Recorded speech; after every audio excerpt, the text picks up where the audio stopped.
Bismillahirrahmanirrahim. Allahumma salli wa sallim wa barik ala sayyidina Muhammad wa ala alihi wa sahbihi wa sallim. Amma ba'd. Assalamualaikum warahmatullahi wabarakatuh.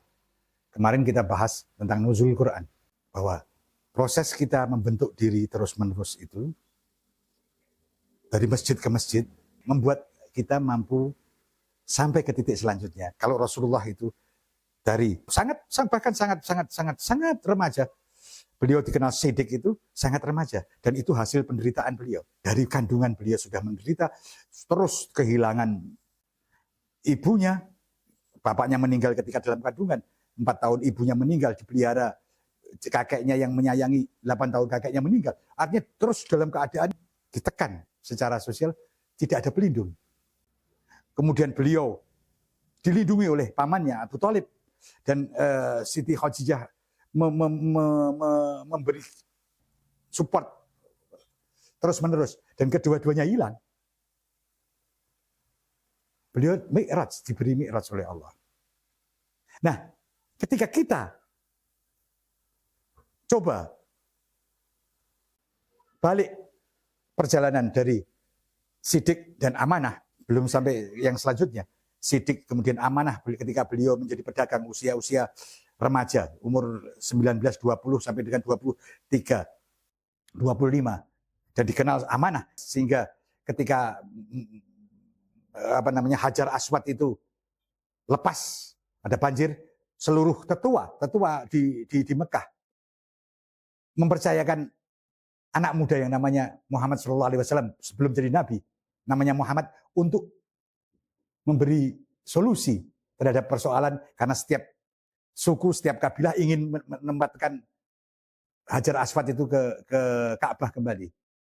Kenapa dipilih Nabi Muhammad? Karena beliau amanah. Bahkan ketika orang-orang Quraisy, beliau menjadi Rasulullah, orang-orang Quraisy memusuhi, tetap percaya bahwa Rasulullah adalah orang yang bisa dititipi harta, tidak akan mengurangi 1 sen pun. Sehingga ketika beliau hijrah itu, beliau pesankan pada Sayyidina Ali yang ini hartanya titipan-titipan, suruh mengembalikan. Artinya orang-orang yang memusuhi pun masih percaya beliau sebagai individu. Nah, ketika itu sampai ke puncaknya, turun wahyu, nuzulul Quran. Kalau kita sebut Lailatul Qadar, karena nuzulul Quran disebut Lailatul Qadar. Turunnya perubahan signifikan, aktivasi semua elemen-elemen dalam diri dan dalam lingkungan. Inna anzalnahu fi Lailatul Qadar. Aku turunkan itu di malam Qadar. Kita kalau bahasa Indonesia terjemahkan malam kemuliaan.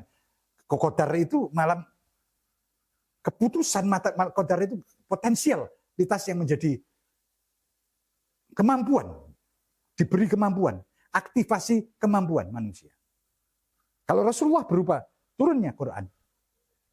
Kalau kita Lailatul Qadar, aktivasi potensialitas kita yang sebenarnya sudah tersimpan di dalam diri sejak kita ditiupkan ke fisik. Roh kita menjadi pengendali.